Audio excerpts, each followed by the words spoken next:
혹시 여러분 중에 지금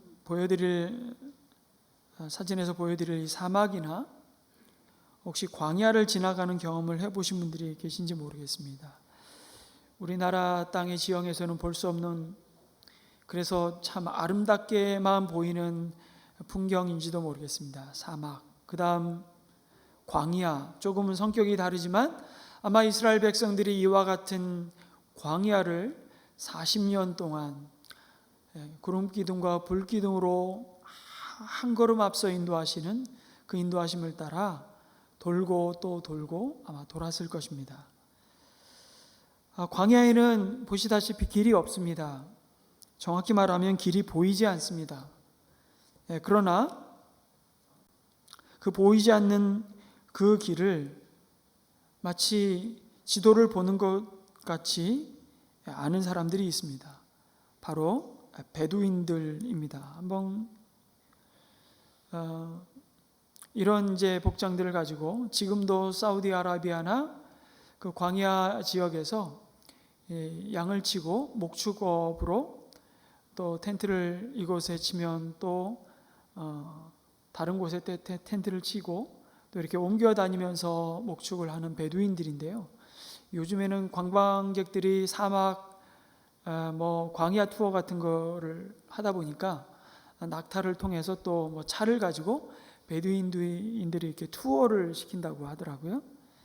아무리 베두인들을 정착시키기 위해서 아파트를 주고 정착시키기 위해서 지원을 해도 이 베두인들은 그렇게 살지 않는답니다. 그것을 오히려 더 감옥이라고 생각하고 사막에 나와서 우리 눈에 보기에는 굉장히 정처 없어 보이고 떠도는 방황하는 사람들처럼 보이지만 이 베두인들은 정착하고 사는 우리들이 참 부자유한 사람들처럼 이렇게 바라보면서 그들은 한사코 정착하기를 거부하는 사람들입니다.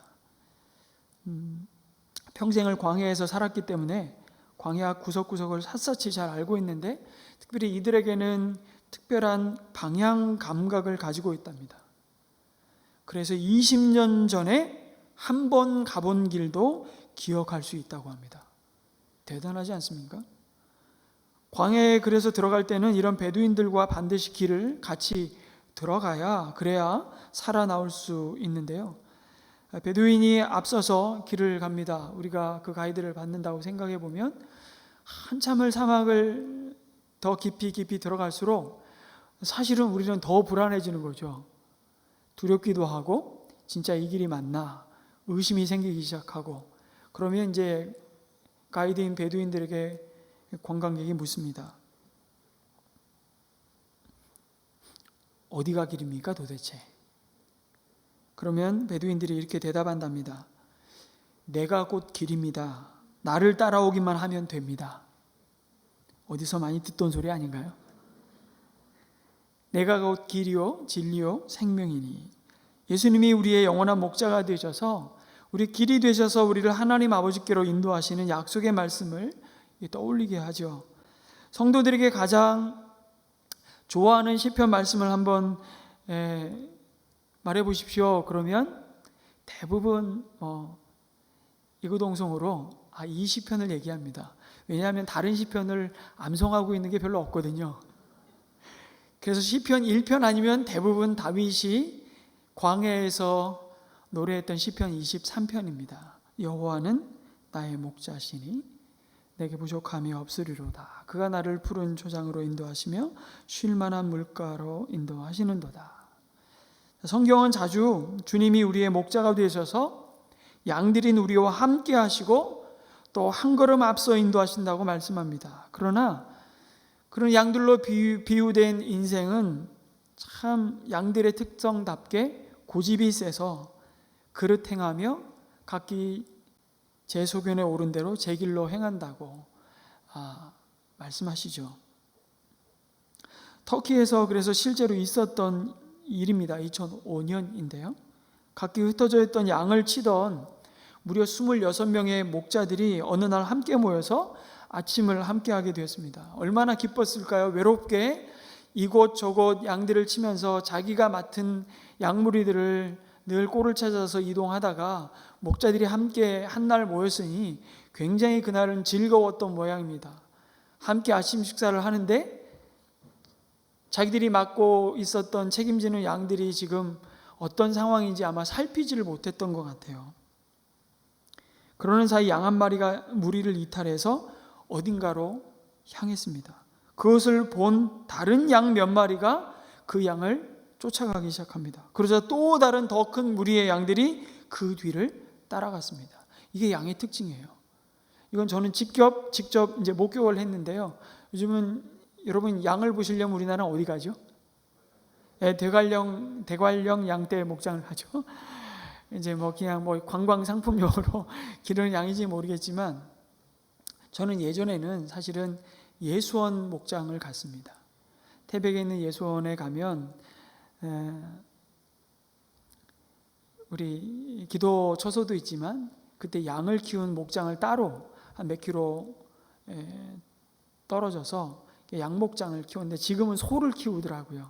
제가 얼마 전에 갔었을 때는 그때는 양을 키워서 양을 볼 수 있었는데 제가 배용규 목사님하고 같이 갔습니다.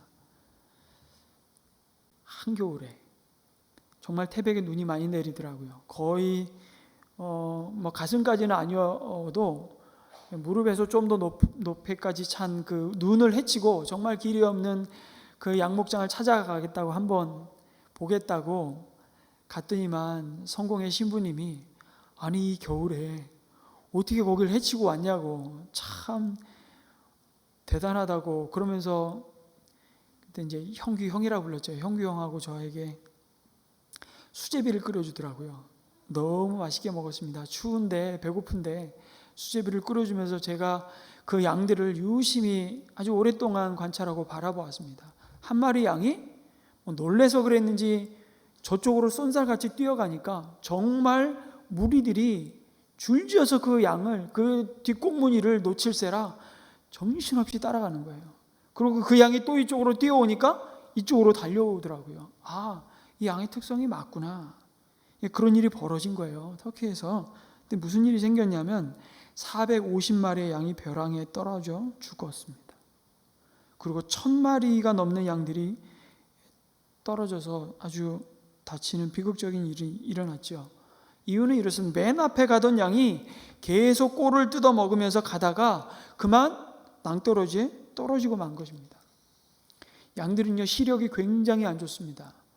사실 목자의 인도함이 없으면 자기가 가는 길이 지가 어딘지도 모르고 가고 있는 거예요. 그냥 풀을 먹기 위해서. 뒤따르던 양들도 마찬가지로 낭떠러지에 떨어진 거죠. 수많은 양들이 죽거나 부상을 당했는데 다행히 나중에 떨어진 양들은 공교롭게도 먼저 떨어져 죽은 양들 위에 떨어져서 죽지 않고 다치기만 했다는 겁니다. 한 마리의 양이 가지 말아야 할 길로 들어서는 바람에 다른 양들이 변을 당하고 만 것이죠. 그런가 하면 양들 중에 가롯 유다 양이라고 있답니다. 가롯 유다 양, 짐작이 가시죠. 이 양은 어릴 때부터 자기 동족인 양들하고 친한 게 아니고 사람과 더 가깝게 지내도록 주인 말을 잘 듣도록 훈련을 시킨 양입니다. 이름 붙이기를 가롯 유다 양. 그래서 이 양은 양들 중간에 끼어 있다가 주인이 신호를 보내면 맨 앞으로 가서 뛰기 시작하는데 그러면 다른 양들도 우르르 뛰기 시작합니다. 가롯 유다 양을 뒤따르는 양들은 어디로 가는지도 모르고 무조건 쫓아가죠. 도살장 앞에서 가롯 유다 양은 살짝 비켜섭니다.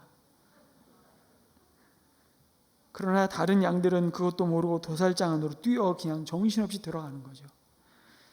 참 고약하죠.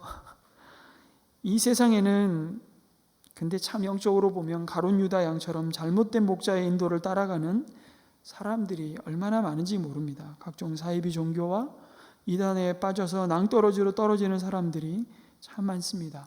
사실은 오늘 주일이 저희는 입양 사랑주일로 지키지만 우리 고신교단 총회 차원에서는 오늘을 이단 사이비 경계 주일로 지키는 날입니다.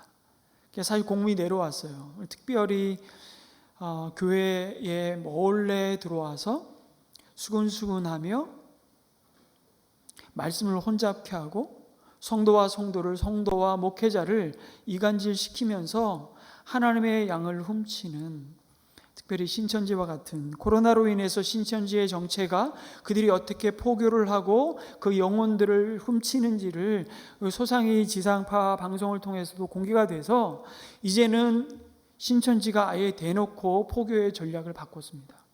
대놓고 들어옵니다. 아마 우리 교회도 있을지도 모릅니다. 제가 경고합니다. 그냥 조용히 나가십시오.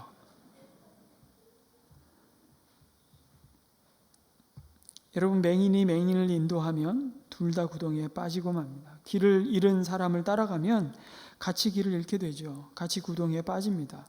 그래서 내가 지금 누구를 따라가고 있는지 우리는 정말 마음을 기울여서 유심히 살피고 생각해 봐야 합니다.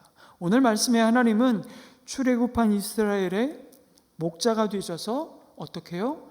구름 기둥과 불 기둥으로, 그리고 은나팔 2개를 만들게 하셔서 그거를 길게 불렀다가 짧게 불렀다가 크게 불렀다가 2개를 함께 불렀다가 각자 불렀다가 그것에 나타나는 하나님의 인도하심에 대해서 이스라엘 백성들을 가르치시고 가장 신실하게 최선의 길로 길 없는 광야를 인도하셨다고 말씀합니다. 그런데 이 구름 기둥과 특별히 불 기둥은 시내산에 내려와서 이제 광야를 행진해야 할 이스라엘 백성들을 위해 초자연적으로 나타나신 하나님의 임재가 아니었고요. 이미 출애굽한 이집트를 나오는 순간부터 하나님은 그 백성을 친히 구름과 불기둥으로 인도하셨다고 말씀합니다. 출애굽기 13장 21절 22절 말씀 한번 같이 한번 읽어보겠습니다. 시작. 주님께서는 그들이 밤낮으로 행군할 수 있도록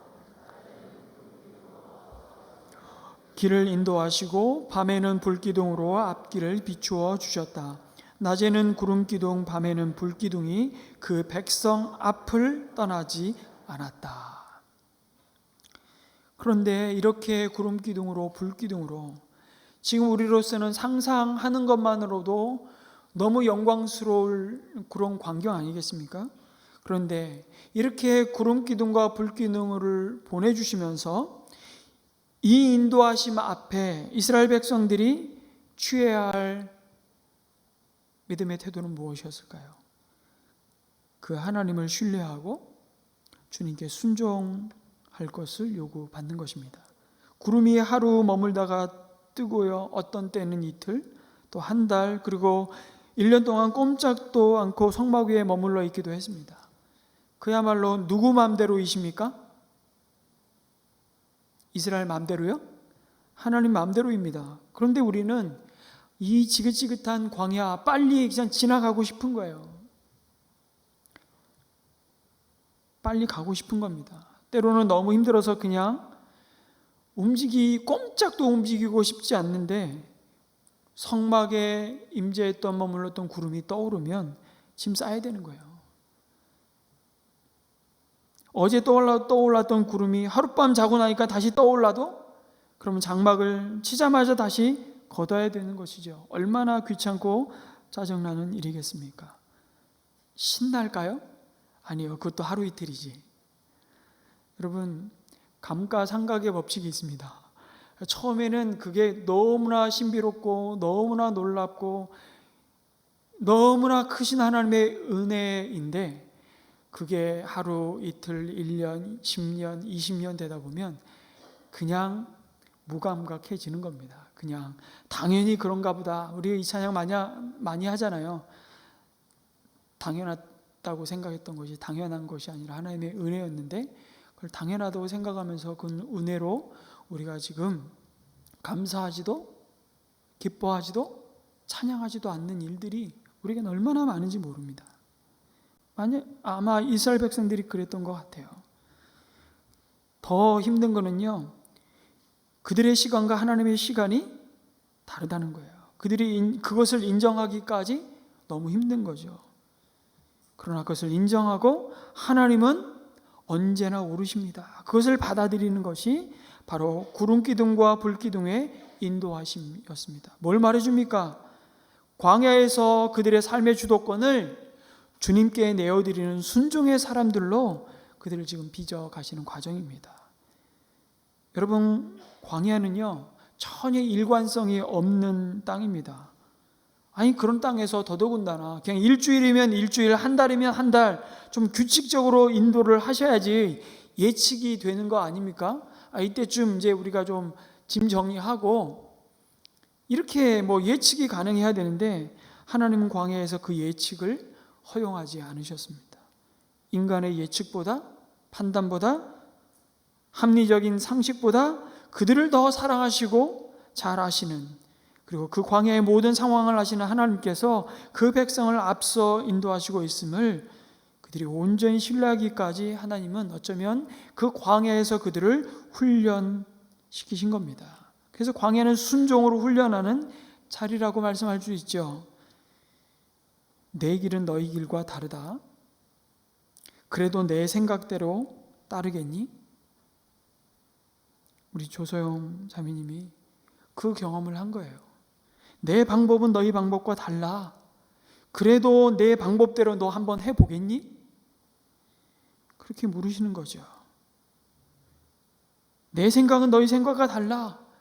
그래도 동의되지 않지만, 억울하지만, 답답하지만 이 길을, 주님의 말씀하시는 생각대로 내가 이 길을 갔다가는 늪에 빠져서 곧 죽을 것 같다고 생각되지만 내 생각대로 한번 따라와 보겠냐고, 그렇게 물으시는 자리가 광야입니다. 여러분, 하나님이 우리 앞에 구름기둥, 불기둥을 보여주면서 여러분, 만약에 따라오라고 하신다면 다 따라가시겠습니까? 대답이 없네요. 여러분, 지금이라도 그냥 우리 머리 위에 다 한 사람씩 불기둥, 구름기둥 하나 두신 다음에 뭐 진짜 어떤 수많은 선택을 해야 되는데, 그 갈림길 앞에 그냥 내 머리 위에 있던 구름이, 불기둥이 저 앞에 가서 야, 이 길이야 이렇게 하시면 처음에 신나겠죠. 근데 하나님은 그 구름기둥, 불기둥도요 가나안 땅을 들어가는 순간 그렇게 인도하시지 않았어요. 광야야말로 이제 갓 종살이하던 그들, 오합지졸인 그들이 광야에 툭 던져졌는데 정말 젖먹이 어린아이들이 이유식 먹이는 거예요. 눈에 보이도록, 손에 만져지도록. 근데 그 아이가 초등학생 1학년, 2학년이 되고 중학생이 되고 고등학생이 됐는데 계속 엄마 젖만 먹으려고 들면 안 되죠. 하나님 그렇게 인도하지 않으셨습니다. 그럼에도 불구하고 광야에서 구름기둥, 불기둥으로 보여주며 따라오라고 하신 건 쉬운 일이 아니었을 겁니다. 그래서 어떤 분은 이렇게 표현하시더라고요. 사실 광야 학교 과목 중에서 가장 어려운 것이 구름기둥과 불기둥 따라가기였다고. 왜냐하면 그것은 내 삶의 주도권을 시간이든 소유든 삶의 방식이든 다 완전히 하나님께 내려놓는 싸움이기 때문에 그렇습니다. 제가 이 경험을 언제 했냐면, 제가 군대를 갔을 때요, 남자들은 군대 얘기하면 여자분들은 바로 귀를 닫으시더라고요. 벌써 그 얘기 또 하냐고. 근데 남자들은 군대 경험은 참 큰 거기 때문에 제가 11사단이라고 예비사단에 입대를 해서 사단 훈련소에서 훈련을 받는데, 11사단은 우리 남자분들은 아실 거예요. 예비사단이라 해서 전쟁 딱 터지면 저 전방에 유전선의 부대 사단들이 골든타임 버티고 딱 버티는 그 아주 그 시간만 딱 버티면 전멸되든 뭐 어쨌든 간에 그럼 그 시간까지 예비사단이 행군해가지고 또 전방으로 올라가는, 표현이 좀 죄송합니다. 뭐 총알바지가 되든 뭐가 되든 행군으로 걸어 올라가는 사단이 예비사단입니다. 그래서 행군 엄청 합니다. 해질 무렵부터 행군 시작해서 새벽 해 뜨기 직전 새벽녘까지 돌아와야 됩니다. 시간을 정해놓고 그거에 맞춰서 행군을 하는 거죠. 그냥 마냥 소풍 가듯이 그냥 가다가 힘들면 뭐 쉬었다가 가는 게 아니고요. 딱 정해진 시간대에 주파를 해야 되는 거예요. 자, 근데 행군은 어떻게 하냐면, 군대는 폼생 폼사라 하여튼 키 크고, 뭐 제 표현을 거칠게 해서 죄송합니다, 아주 잘난 인간들 앞에 세워요. 키 크고 그 친구들은 보폭이 크잖아요. 저처럼 키가 작은 친구들은 밀리고 이제 거의 이제 뒷그룹에 이제 속하는 거죠. 중대별로 가는데, 그러면 정말 조금 과장 못해서요, 처음부터 끝까지 뛰어요. 처음에는 그냥 가요. 아, 난 따라가기가 이렇게 어려운 것이구나. 그때 알았어요. 그럼 보폭이 다르니까 이게 중간에 간격이 생깁니다. 그러면 선임병들은 난리가 납니다. 왜냐하면 낙오될까 봐. 그때부터 채근을 하는데요, 군장 메고 그 무거운 거 메고 간격이 벌어지면 벌어진 간격을 메꾸기 위해서 막 뛸 수밖에 없는 거예요. 앞에 있는 애들은 자기 보폭대로 그냥 걷는데 뒤에 있는 애들은 중간에 자꾸 이격이 생기니까 뛰는 거예요. 그러면 달려서 뛰었는데 그 숨차서 어떻게 또 맞춰요? 그럼 또 벌어져요. 그럼 또 뛰어요. 또 벌어져요. 또 뛰어요. 나중에 가면 진짜 처음부터 끝까지 뛰었구나. 너무 괴로운 거죠. 너무 화가 나는 거죠. 광야에서 이 씨름을 하고 있는 거예요. 하나님 왜 글로 가십니까? 아니, 해안길로 가면 며칠이면 가잖아요. 지난주에 말씀드렸듯이 다음 주에 또 볼 겁니다. 왜 그렇게 하셨는지 사실은 출애굽기 3장에 13장에 답을 이미 주셨어요. 나중에 살펴볼 텐데 어쨌든 동의가 안 되네요. 여러분, 구름기둥, 불기둥을 따라가는 삶은요, 인도자 되시는 하나님만을 온전히 신뢰하는 순종의 훈련이었습니다. 하나님은 너희는 너희가 알고 있는 길로 가려고 하지 말아라. 내가 인도하는 대로 나를 따라오라고 말씀하시면서요, 이스라엘 백성들이 원하는 길이 아니라 하나님이 작정하신 길로 가라고 말씀하십니다. 그래서 구름기둥과 불기둥을 보내셨던 거예요. 그리고 나팔을 만들어 소리로도 듣게 하신 것이죠. 근데 그 나팔 소리를 들으면서도 우리는 선택적인 청각을 합니다. 듣고 싶은 것만 듣는 거예요. 다 듣지도 못할 뿐만 아니라 정말 내가 듣고 싶은 것만 들으니까 계속 방황하는 거죠. 문제는 그 하나님의 인도하심을 신뢰하고 순종하는 마음에 어김없이 찾아오는 여러 가지 시험들이 있습니다. 그것이 뭐냐면 바로 의심하는 마음입니다. 아까 베두인들 인소를 따라 가려고 해도 내 마음속에 불안과 그 의심과 두려움이 일어나는데 어떡하겠어요? 여러분, 언제 정말 하나님은 우리의 삶을 신실하게 인도하신다는 확신을 가지십니까? 확신을 가져본 경험이 없으십니까?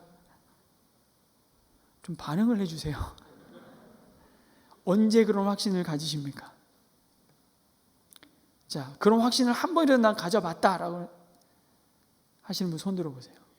난 하나님이 내 삶을 확실히 인도하시는 확신을 가져본 경험이 있다. 주저하지 마시고 내리세요. 없는 분은 손 안 들겠습니다. 근데 가만히 보면 그때가 언제였는지 잘 생각해 보시면 모든 게 내가 원하는 대로 잘 될 때입니다. 정말 생각지도 않았는데 아니 6개월, 1년 동안 그렇게 프로젝트 하면서 정말 수주를 맺기 위해서 애를 쓰고 막 온 직원들이 달려들어서 진을 다 뺐는데 계약이 안 되는 거예요.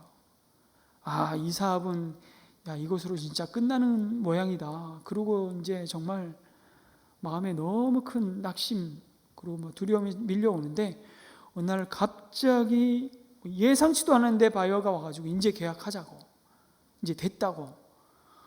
그럴 때 역시 그렇지, 하나님은 살아계셔 이러면서 이제 막 우리의 마음에 막 느낌표를 갖다 막 붙입니다. 확신의 느낌표. 정말 하나님이 내 사업을 인도하시는구나. 굉장히 힘들었던 질병이 은혜로 기적적으로 나았을 때 우리는 이렇게 간증합니다. 하나님은 나를 은혜로 인도하셨습니다. 할렐루야. 그렇게 밀물이 들어오면 우리는 말합니다. 하나님은 내 편이십니다. 그런 일이 있죠. 있어야 됩니다. 그런데 삶이 어찌 날마다 밀물만 있습니까? 썰물 때 어떻게 느끼죠? 생각지도 않게 교통사고가 났습니다. 그때는 말이 바뀝니다. 하나님이 정말 날 인도하시나? 그 느낌표가 물음표로 바뀌어요. 아니, 그렇게 고3 내내 아이를 위해서 하나님께 부탁드렸는데 대학이 떨어졌습니다. 하나님 정말 내 편이 맞나? 생각지도 않은 어려운 병에 걸렸다는 진단을 받았습니다. 당신 암이요? 전 정기검진 받으러 갈 때면 아예 기도하고 갑니다. 마음에 각오를 하고. 그래도 힘들어요. 받을 때마다. 아니, 3명 중에 1명은 남자 암이라니까요. 그러면 당신 암이요? 그 소리 나라고 피해 가겠습니까? 듣지요. 그럼 머릿속이 막 엉킵니다. 하나님이 나를 사랑하시기는 한 건가? 하나님이 살아있기는 하신 건가? 끊임없는 의문과 의심이 우리를 흔들어댑니다. 사실 이것이 광야의 길을 걸어가는 인생에 여러분 지극히 비정상적인 게 아니라요, 정상적인 모습입니다. 우리는 갈 바를 알지 못하는 인생입니다. 성경의 인물들을 한번 보십시오. 알고 간 인생이 어디 있는지. 우리는 하나님이 우리의 삶 가운데 분명한 인도하심을 보여주기를 바랄 뿐이죠. 보여주신다면 그건 은혜입니다. 그러나 대부분은요, 이스라엘 백성처럼 그렇게 구름기둥, 불기둥으로 보내주셔서 그걸 따라가라고 하시면 얼마나 좋을까 싶지만 하나님 그렇게 하시지 않는 것 같아요. 하나님 먼저 보여주시고 다 설명해 주시고 다 이루시고 설득해 주셔서 야, 이쯤 했으니까 너 순종 한번 해볼래? 이렇게 인도하시기보다는요, 그냥 느닷없이 너 순종하라고 그렇게 말씀하실 때가 참 많아요. 그리고 나중에 가서야 우리는 그 하나님의 진리를 비로소 깨닫게 되고 이해할 때가 참 많습니다. 그래서 우리 마음에 의심병, 불안병,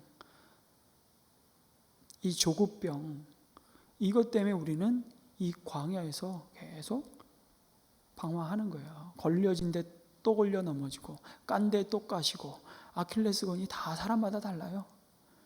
그것을 하나님이 그 광야에서 우리를 시험하셨다고 하십니다. 신명기 8장에 보면 우리의 믿음을 견고하게 다루어 보시는, 어쩌면 우리는 동일한 광야의 길을 가고 있습니다.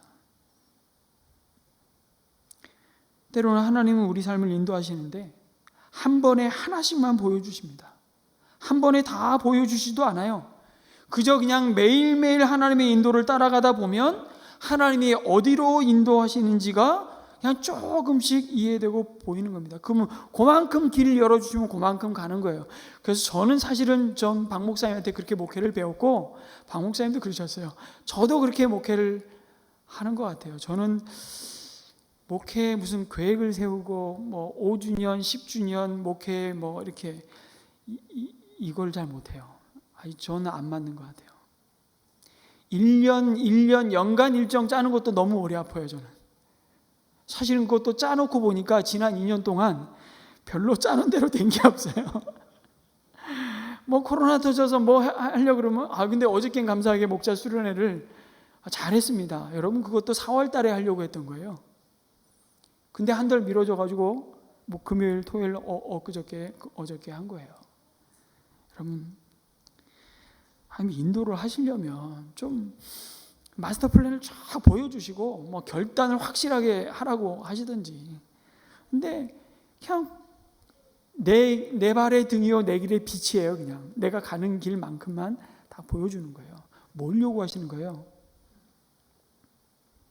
순종을 요구하시고 그 주도권이 너에게 있지 않고 나에게 있다는 것을 알려주는 거예요. 그래서 우리가 찬양할 수 있는 건 다른 게 아닙니다. 한 걸음 한 걸음 주 예수와 함께 날마다 우리는 걷겠네. 찬송하며 매일의 순종의 자리로 나아갑니다. 여러분 그래서 그 순종이라는 게 유효기간이 있다고 얘기하더라고요. 오늘 목사님 말씀하시니 참 공감이 갔습니다. 유효기간 얼마일까요? 오늘 하루예요. 내일은 또 다른 순종의 유효기간이 기다리고 있는 겁니다. 그러니까 제일 사실은 내가 지금 교만한지 아닌지를 확인할 수 있는 방법은 아주 간단합니다. 교만한 사람은 자기 하고 싶은 대로, 자기 가고 싶은 대로, 자기 먹고 싶은 대로, 자기 하고 싶은 대로 다 하는 사람이 교만한 사람이잖아요. 자기 머리신 주님이 명령하시는 거 개의치 않고 상관없이. 근데 그거 어떻게 할 수 있냐면 왕년의 신앙으로 사는 사람이에요.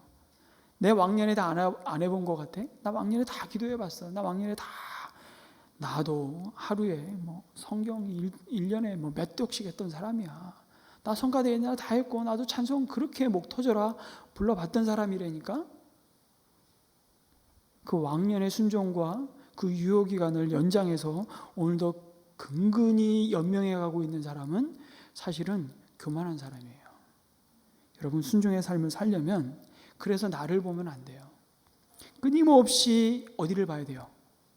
구름이 임재해 계신 성막을 바라봐야 되는 거예요. 끊임없이 주님을 바라봐야 되는 것이죠.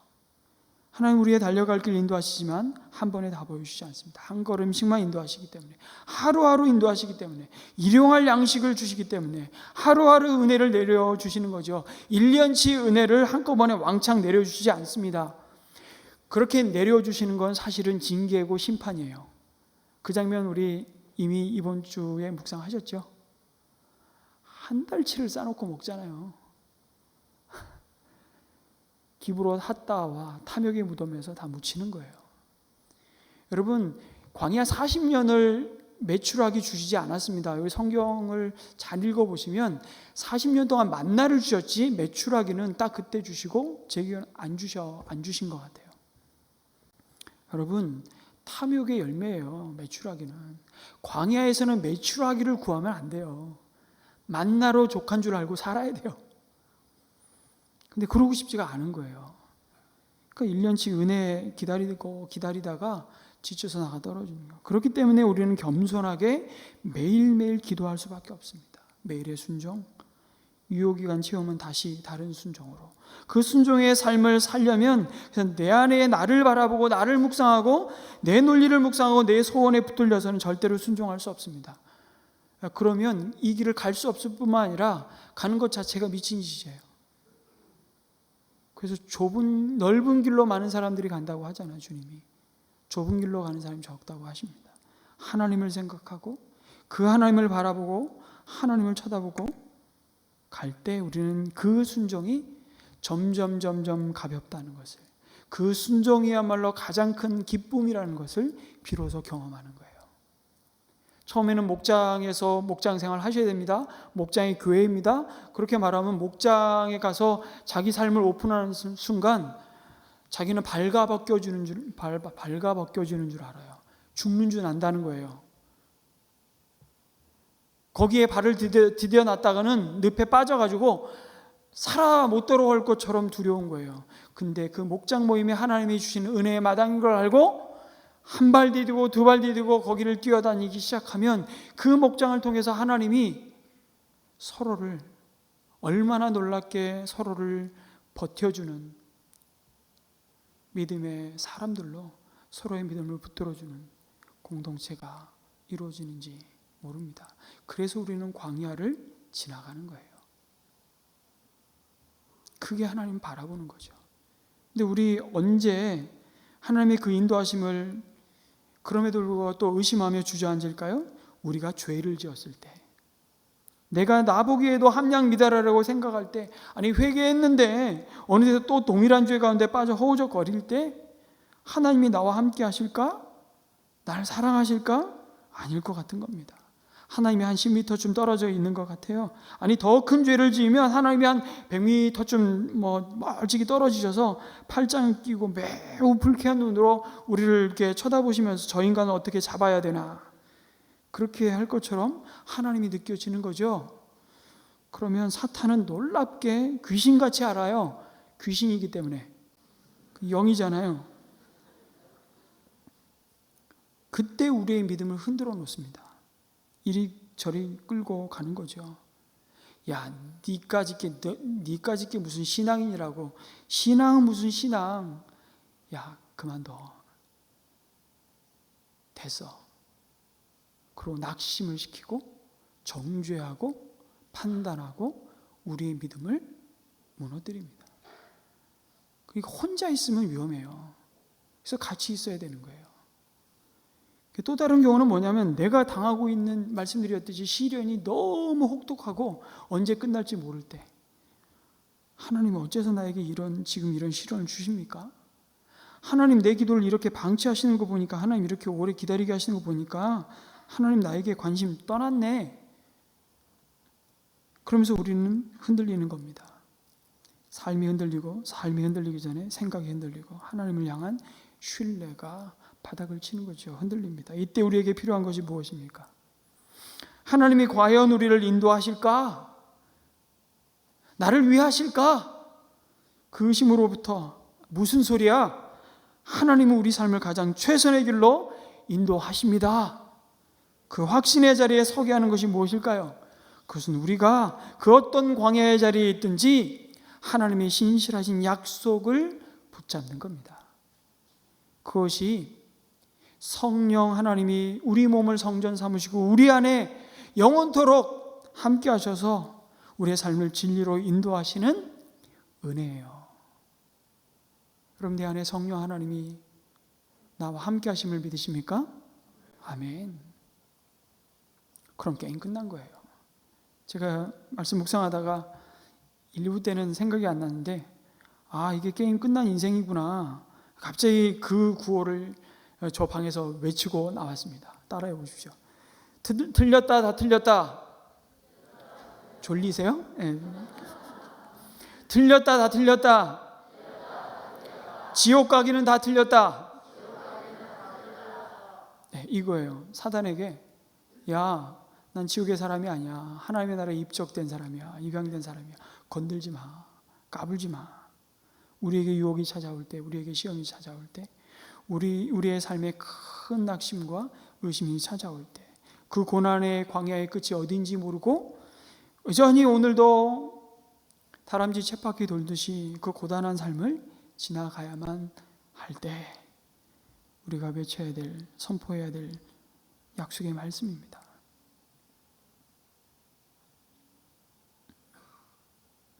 그것이 우리 이스라엘 백성을 구름 기둥과 불 기둥으로 인도하신 메시지예요. 그리고 우리의 구름 기둥과 불 기둥, 은나팔로 들려주시는 메시지가 곧 성령의 감동을 따라 기록하여 주신 이 말씀을 통해서 오늘도 우리에게 선포되고 있는 것입니다.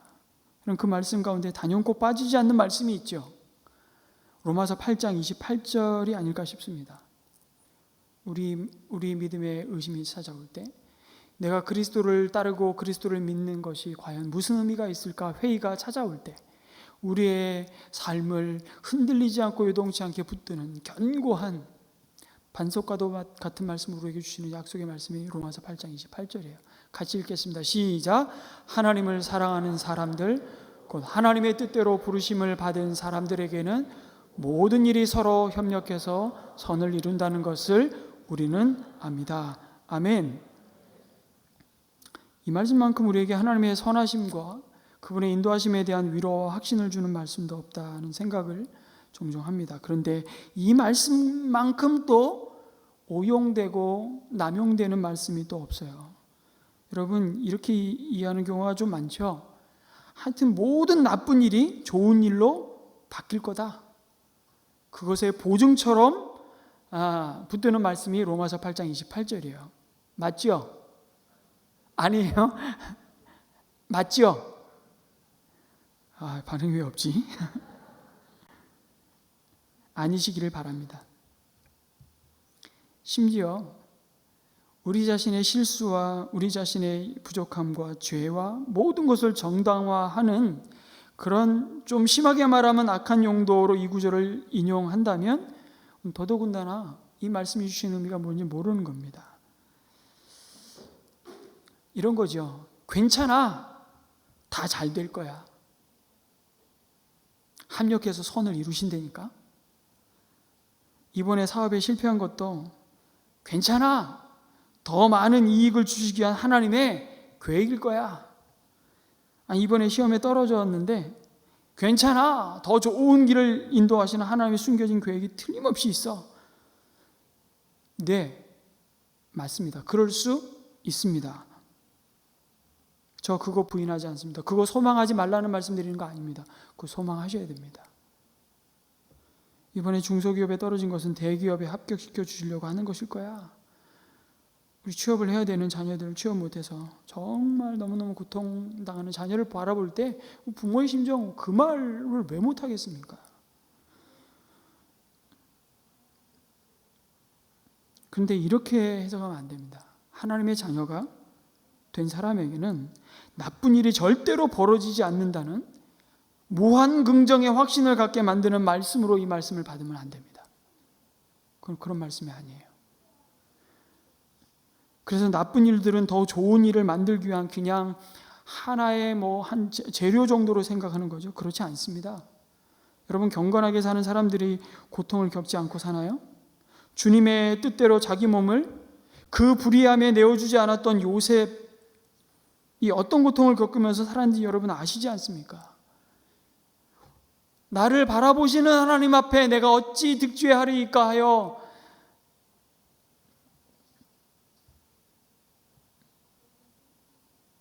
누굽니까? 여인의 그 유혹을 뿌리치면서 더 깊은 감옥의 자리로 내려가는데 정말 고난의 한복판에서 하나님 참, 저는 이 말씀은 제가 그 순간에 요셉과 같이 있었다면 하나님 지금 놀리세요? 하나님 지금 장난하십니까? 저는 제가 이렇게 말했을 것 같아요. 뭐라 그러냐면 감옥에 들어 앉았는데 요셉 보고 하나님이 요셉과 함께 하심으로 형통한 자가 되었더라. 형통하였더라. 또 형통하였더라. 그게 몇 번이 나오는지를 몰라요. 아니 이게 무슨 형통입니까? 죄송합니다. 이 연모가 바라지. 아니 그러면 어떻게 이렇게 요셉을 이렇게 방치하실 수 있습니까? 여러분 그 말 안 나올까요? 나옵니다. 왜 안 나와요? 우리 그렇게 뛰어난 믿음의 사람들이 아니거든요. 이 앞에 서 있는 목사도 마찬가지입니다.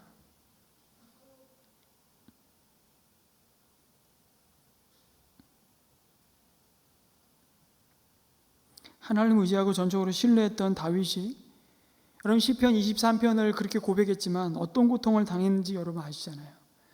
억울한 누명 쓰고 십몇 년의 세월을 정처 없이 광야를 헤매면서 그는 주옥 같은 하나님을 높이고 찬양하고 인정하는 시편의 고백들을 쏟아내 놓았습니다. 근데 정작 왕궁에 들어가서 망가지는 거예요. 그럼 이스라엘 백성들이 가나안에서 망가져요. 광야에서는 그래도 오합지졸인 1세대는 망가졌다 치더라도 2세대는 믿음으로 들어갔잖아요. 근데 가나안에서 망가지는 거예요. 모든 것이 풍족하고 자기 집이 있고 이제는 누가 뭐라고 이제 방 빼세요 그럴 사람도 없고. 모세가 미리 경고했어요. 사실은 내가 가나안 땅에 들어가서 그 부유함을 누리거든 내 하나님을 잊어버리지 말아라. 근데 그들은 하나님보다 더 하나님처럼 보이는 우상들을 따라가기 시작하면서 하나님께 등을 돌리잖아요. 여러분 고통 위에 없어요. 우리 교회 우리보다 먼저 간 믿음의 선배들, 우린 예배 시간에 여기 들어올 때마다 세 분의 순교자들을 봅니다. 나이가 많든 적든 천국의 선배가 되어버린 그분들은 여러분 하나님이 사랑하지 않아서 그렇게 된 것인가요? 하나님을 사랑하고 하나님 뜻대로 살기 원했지만 여러분 우리 암에 걸릴 수 있습니다. 죽을 수도 있습니다. 이런 말 하는 거 정말 꺼려지지만 이거 사실입니다. 로마서 8장 28절은 절대로 그런 일은 내게는 일어나지 않는다는 것을 약속하지 않습니다. 로마서 8장 28절은 그런 말씀이 아니에요. 같은 장에 28절을 말씀하시고 35절에 가서 바울은 이렇게 얘기해요. 누가 우리를 그리스도의 사랑에서 끊으리요? 우리가 그 사랑을 받은 자요? 입은 자요? 그 사랑이 우리 마음에 부음받은 자들인데 그러면서 하는 말이 환난이나 공고나 박해나 기근이나 적신이나 위험이나 칼이랴 그런 것들이 우리를 그리스도의 사랑에서 끊을 수 없다고 기록하고 있습니다. 다른 말로 하면 예수님의 죽음을 작정하고 살아가는 사람들에게도 뭐는 있다는 거예요. 환난이 있을 수 있고 공고가 있고 박해가 있을 수 있고 가난이 있을 수 있고 위험이 있을 수 있고 칼이 있을 수 있다는 겁니다. 그러니 여기에 하나님을 사랑하는 자들에게는 모든 것이 합력과 선을 이루느니라. 이게 무슨 의미일까? 하나님의 뜻이라는 것은요, 그 하나님의 목적을 위하여 부르심을 받은 사람들을 가리킵니다. 그리고 우리가 그 사람들이잖아요. 그 하나님의 백성들은 그 하나님의 목적에 따라서, 하나님의 계획에 따라서 부름을 받은 사람들이라고 말하는데, 궁극적으로 그들에게 이루어질 선은 무엇인가? 여러분, 100년도 못 사는 이 땅에서 우리가 이 짧은 생을 누리면서 우리가 모두 부러워하는, 다 누리고 싶은 그는 편안함과 남들이 누리지 못하는 심지어 부요함과 그 명예와 그 영광을, 온갖 좋은 것을 선이라고 말하고 있는 것일까요? 아니라는 거예요, 그게. 그러면 믿음의 11장에 허다한 구름같이 둘러싼 믿음의 증인들은 설명이 안 돼요. 설명이 안 돼요. 그리고 그 믿음의 증인들을 바라보면서 우리도 그 증인들을 따라서 그 길을 갈 자들이라고 말씀하시고, 그들이 하늘의 증인석에서 우리를 위해 힘내! 포기하지 마! 다시 일어서! 그렇게 응원할 수 없다는 거예요. 근데 응원한다고요. 괜찮아, 힘내. 너 이 땅에서 네가 꿈꾸던 거 반드시 이루고 말 거야. 그게 아니고 주님이 목적하시고 꿈꾸는 것을 반드시 이루고야 말 것입니다. 아멘이십니까? 그게 선이에요. 내 목적이 아니라, 내 소원이 아니고 주님이 우리에게 담아두신 그 목적과 소원을 반드시 이루실 것이라는 거예요. 근데 우리의 답답함은 뭐냐면, 그것을 우리가 지금 다 이해가 되고 설명이 되고 설득이 안 된다는 거예요. 그게 뭔지를 또 못 본다는 거예요. 그래서 우리가 답답한 거예요. 그러나 분명한 것은 그리스도 안에 있으면 하나님은 반드시 하나님의 일을 우리를 통해서 완성하실 것입니다. 믿습니까? 아멘. 그 도구로 쓰임 받는다는 거예요. 그것을 오해하니까 우리가 굉장히 시험에 빠지는 거예요. 내가 하나님께 뭐 그리 잘못한 게 많다고 나에게 이런 시련을 주시나. 내가 하나님을 위해서 한 일이 얼만데, 본전 얘기하죠. 여러분, 그런 시련은 나를 형벌하시는 하나님의 매인가? 아닙니다. 여러분, 잘못하지 않아도요, 시련이 올 수 있습니다. 그것을 우리 인정해야 돼요. 여러분 짓지 않는 죄 때문에도 여러분이 고통당할 수 있습니다. 이 로마서 8장 28절을 양성 목사님이 한 그림으로 보여주시고 이런 설명을 쭉 하셨는데 제가 그대로 인용합니다. 여러분, 누군가가 열심히 미세먼지 만들어내면 우리 모두가 위험에 노출되잖아요. 그런 것처럼 누군가가 아파트 건축하면서 불량 시멘트 갖다 붓고 철근 몇 개 빼먹고 공사기간 무시하고 돈만 남기기 위해서 탐욕을 부리면 우리가 살다가 거기서 졸제 죽을 수도 있습니다. 그러니까 여기 말하는 것은 하나님의 사랑하는 사람, 그 목적을 위해 부름받은 사람은 절대 불행한 일을 당하지 않을 거다. 그렇게 믿는 것은 여러분 마음의 위로가 될 수는 있습니다만 사실은 아니에요. 여기서 선을 이룬다는 것은, 그래서 이 그림을 보여주고 싶은 거예요. 여러분 이제 분명히 좀 쉽게 이해하시라고. 테피스트라는 거 혹시 아십니까? 전 이번에 알았어요. 사진 하나 보여주세요.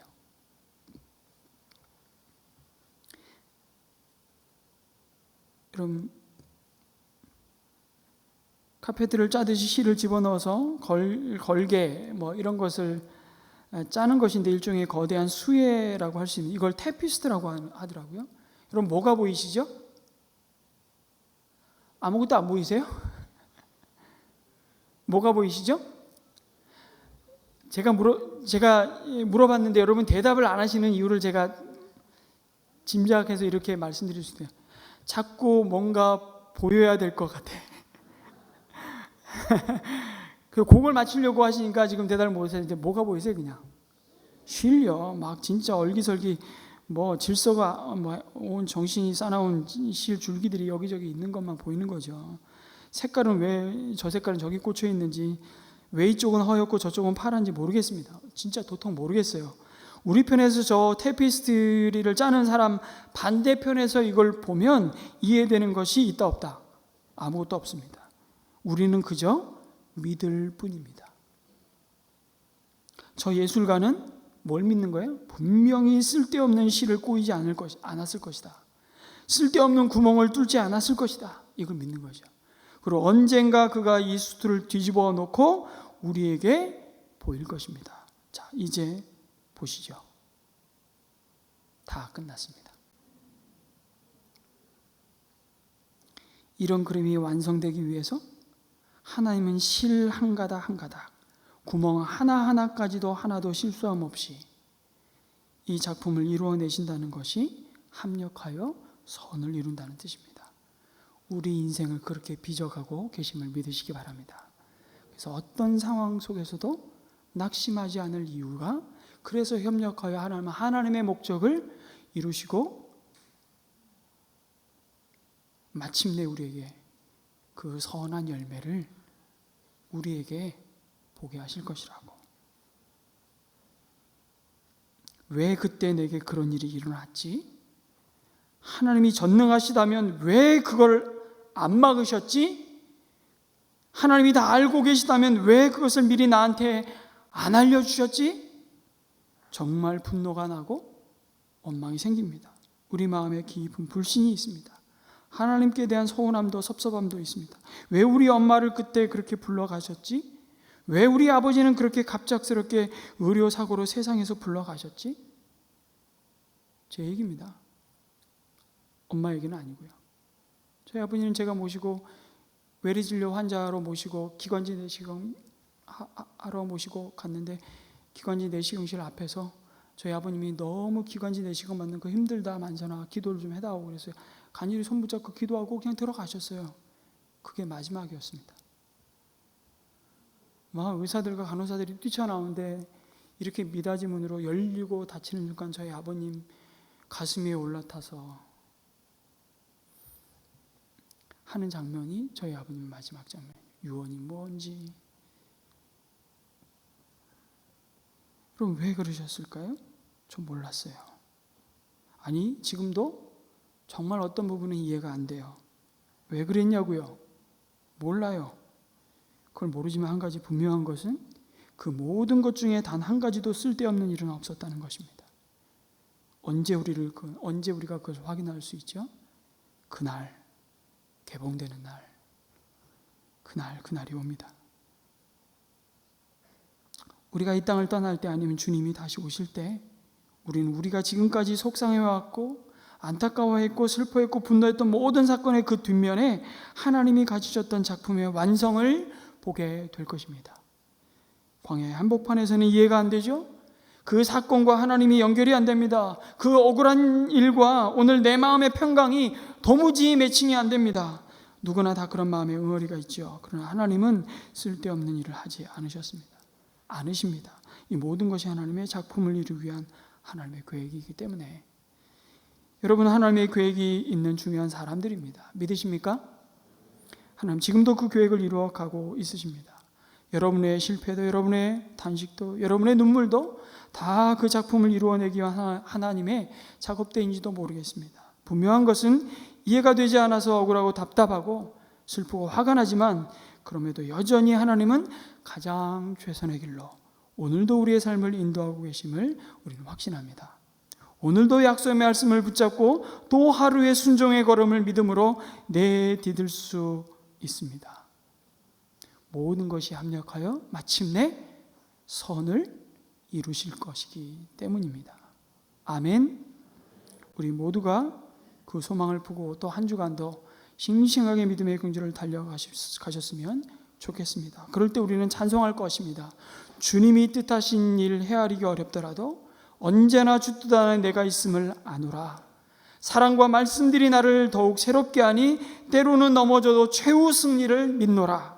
이 믿음 굳세라. 주가 지켜주신다. 어두운 밤에도 주의 밝은 빛으로 인도하여 주신다. 아멘.